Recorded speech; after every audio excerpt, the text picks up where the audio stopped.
नमस्कार, फिर पैसा बोलता है में आपका स्वागत है। मैं आनंद श्रीनिवासन। आज मार्केट में नेगेटिव ओपनिंग हुई थी, अभी ओपनिंग हुई है। क्योंकि मैं सिंगापुर से बात कर रहा हूँ, तो ये सुबह हो रहा है, अभी मार्केट खुला है। डायरेक्शन फिक्स होने में बहुत देर लगेगा। जब तक ये प्रोग्राम को आप देखेंगे, उस समय तक आज का ट्रेडिंग दिन खत्म हो गया होगा।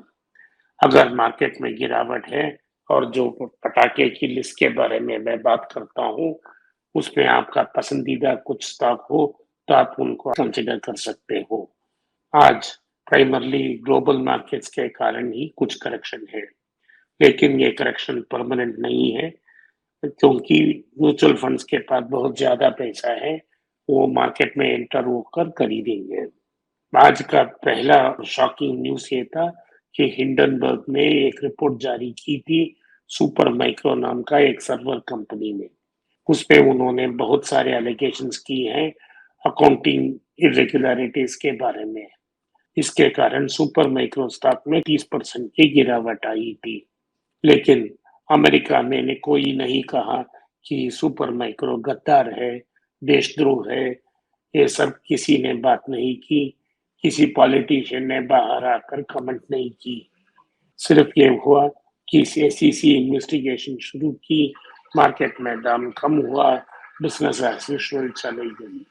भारत में सरकार की इंटरफेरेंस के कारण ओपन और फेयर मार्केट नहीं होती है, तो इसके कारण सुपर माइक्रो के कारण और एनवीडिया की रिजल्ट्स की कमेंट्री बहुत खराब थी।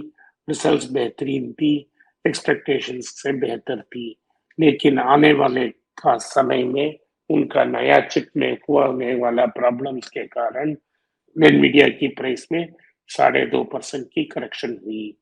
नास्डैक में 2.5% करेक्शन, एस&पी 500 और डाउ में भी करेक्शन हुई थी।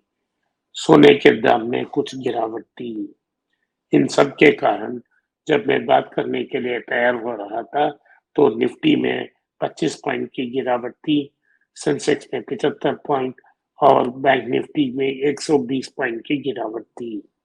और ये गिरावट जारी रखेगी, लेकिन अगर बहुत गिरावट आई तो ये सब म्यूचुअल फंड्स खरीद कर मार्केट को फिर से ऊपर की तरफ लेके जाएंगे। तो त्रिशंकु जैसा सिचुएशन होगा, ना मार्केट ऊपर जाएगा, ना बहुत नीचे आएगा। आज भी यही सिचुएशन है। आज एक और बेहतर न्यूज़ है, बफेट साहब का बर्थडे है। बफेट के बर्थडे के पहले उनको मार्केट ने एक गिफ्ट दिया है। berkshire hathaway सातवीं कंपनी होगी जो 1 ट्रिलियन मार्केट कैप को क्रॉस किया है। तो हमने इसको एक्नॉलेज किया, उसको सेलिब्रेट भी करते हैं, क्योंकि ये पहला नॉन टेक्नोलॉजी कंपनी है जो 1 ट्रिलियन मार्केट कैप पहुंची है। इसके पहले जो 6 कंपनियां थी, ये सब न्यू वेव टेक्नोलॉजी कंपनी थी जो 1 ट्रिलियन मार्केट कैप क्रॉस कर ली है।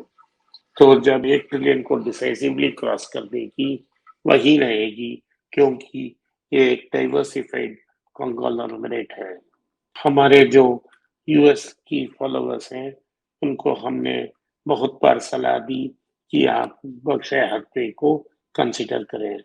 जिन्होंने कंसिडर की, उनकी बहुत लाभ हुआ होगी, क्योंकि वो एस&पी 500 को इजीली बीट करती रही और इस साल भी एस&पी 500 से वो बेहतर परफॉर्मेंस की। वॉरेन बफेट ने बैंक ऑफ अमेरिका में अपना स्टेक को कम किया और कैश को लगभग $300 बिलियन तक पहुंचा दिया। तो आप उनको फॉलो मत कीजिए, क्योंकि उनको बैंक ऑफ अमेरिका स्टॉक्स 2008-9 की क्राइसिस के बाद ऑलमोस्ट मुफ्त मिला था, जब उन्होंने कर्ज दिया था बैंक ऑफ अमेरिका को $10 बिलियन 10% की ब्याज में। तो उनका मुनाफा में एक पोर्शन को वो बुक करके कैश में लेके जा रहे हैं और फेडरल रिजर्व द्वारा इश्यू किया गया ट्रेजरी बॉन्ड्स खरीद रहे हैं। ट्रेजरी बॉन्ड्स में करेक्शन होने की चांस है, और जब रेट कम होता जाएगा, बॉन्ड का वैल्यू ऊपर जाएगा, उस प्ले के लिए वो तैयार हो रहे हैं। हम बफेट को इस ट्रेड में कॉपी नहीं कर पाएंगे। अगली न्यूज़ है लोकल मार्केट में आज रिलायंस का एजीएम होने वाला है। उधर एक्सपेक्टेशंस है कि रिलायंस रिटेल का आईपीओ अनाउंस किया जाएगा। रिटेल आईपीओ के पहले बहुत सारे ऐसे टॉप एग्जीक्यूटिव्स को फिर से ईसॉप्स दिया गया। इसके पहले जिनके पास ईसॉप्स थी उनको कम रेट में फोर्सबली रिलायंस ने एक्वायर कर ली। लेकिन आज हमको इंतजार करना पड़ेगा और वेट कर कर देखना पड़ेगा क्या एक आईपीओ आ रहा है। आज की एंड तक पता चला जाएगा। तनिष्क ने डिबेयर्स एक साउथ अफ्रीकन कंपनी के साथ टाई किया है और वो नेचुरल डायमंड्स बेचने की अनाउंसमेंट की है। नेचुरल डायमंड्स की दाम में बहुत बड़ा गिरावट आई है क्योंकि लैब डायमंड्स इजीली ग्रो हो सकते हैं और लैब डायमंड्स और नेचुरल डायमंड्स के डिफरेंस पता लगाना बहुत मुश्किल है। लेकिन अगर आप डायमंड रिटेलिंग करते हो तो आपका प्रॉफिट्स बेहतर होगा। तो मार्जिन एक्रीशन के लिए ही टाइट तनिष्क ने डिबेयर्स के साथ तैयार की है। ये निवेशक के लिए जिन्होंने टाइटन की स्टॉक्स खरीदी हैं उनके लिए बहुत अच्छे न्यूज़ हैं। लेकिन इस दाम में आप टाइटन कंसिडर मत करें क्योंकि ये हीरा की सुई है। अगली न्यूज़ है कि टाटा मोटर्स में डीवीआर शायद कैंसिल हो जाएगी तो एक वेटेज जो इंडेक्स में है एमएससीआई इंडेक्स में वो इम्प्रूव हो जाएगी और एक गैप आएगी जिससे उसको खरीदा जा सकता है। तो मार्केट की एक्सपेक्टेशन है कि इसका दाम में बढ़ोतरी आएगी। इसी वजह से ही उन्होंने एचडीएफसी बैंक के बारे में बोला लेकिन वो नहीं आ पाई। एचडीएफसी बैंक में बढ़ोतरी नहीं आने का कारण दो था क्योंकि उनकी डिपॉजिट में प्रॉब्लम है और deposit to credit deposit ratio 100 के ऊपर है। उनकी एक्सपेंशन की पेस नहीं है और करेक्शन होने की चांसेस ज़्यादा हैं। लेकिन टाटा मोटर्स में तो अंडर वैल्यूएशन है, वैल्यूएशन 10 के आसपास है और कंपनी डेट फ्री होने की चांसेस बहुत बेहतरीन है। इसके कारण शेयर ऊपर हो जा सकता है। लेकिन अगर मार्केट में करेक्शन आई और इस स्टॉक में बड़ी करेक्शन आई तो आप इसको कंसिडर कर सकते हो। एक मिंट में एक रिपोर्ट आया है जिसमें ये बताया गया है कि इंडिया एक ट्रेडिंग नेशन हो चुकी है। इसका मतलब ये नहीं है कि भारत में एक्सपोर्ट मार्केट बढ़ गई है।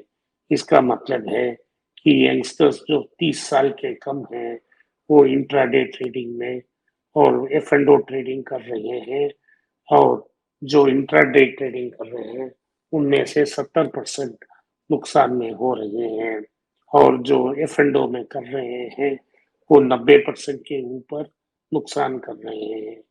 इसका मेन रीजन ये बताया जा रहा है क्योंकि फिन इन्फ्लुएंसर्स अपने वीडियो के नीचे एक लिंक देते हैं और वो लिंक को क्लिक करते ही अकाउंट खुल जाता है और फिन इन्फ्लुएंसर्स को एक कमीशन मिलता है हर बार अगर उनका दर्शक ट्रेड करता है। तो इससे फिन इन्फ्लुएंसर का ये एडवांटेज हो जाता है और वो हर दिन एक वीडियो डालता है कि अगर आप ऐसा कीजिए वैसा कीजिए तो आपको प्रॉफिट मिल जाएगा। हमारे चैनल में और सिस्टर चैनल में किसी के ब्रांड प्रमोट नहीं करते हैं और कोई लिंक नहीं है। हमारा ये भी डिफरेंस है कि हम आपको एफ एंड ओ ट्रेडिंग से दूर रखते हैं और आपको सलाह देते हैं कि आप एफ एंड ओ ट्रेडिंग मत कीजिए। हमारा ये भी सलाह है कि जब आप स्टॉक खरीदते हो मिनिमम उसको आप 5 साल रखते हो। तो हमारे चैनल और अदर फिन इन्फ्लुएंस के में इतना फर्क है कि हम ट्रेडिंग इंकरेज नहीं करते हैं और किसी ब्रांड को प्रमोट कर नहीं करते हैं। भारत सरकार से एक और न्यूज़ आया है कि इस साल भी पर्सनल इनकम टैक्स की जो कलेक्शन है वो कॉर्पोरेट इनकम टैक्स से ज़्यादा है। तो जो आम सैलरीज लेते हैं और छोटे मोटे बिजनेस करते हैं वही ब्रंट ऑफ टैक्सेस पे कर रहे हैं और जो कॉर्पोरेट्स हैं उनके लिए बहुत अच्छे दिन हैं। ये कंटिन्यू नहीं हो सकता। इससे क्या होगा कि डिमांड में कमी आएगी, कंजम्पशन में कमी आएगी और फाइनली इकोनॉमी को हर्ट करेगी। आज के लिए इतना ही। आपने इस पॉडकास्ट को सुना, इसके लिए मैं आपका आभारी हूँ। हो सके तो इस वीडियो को लाइक कीजिए, चैनल को सब्सक्राइब कीजिए और बेल नोटिफिकेशन दबाएं। इस वीडियो को अपने दोस्त और रिश्तेदार के पास भेजें और उनको देखने की आग्रह करें। नमस्कार, धन्यवाद, जय हिंद।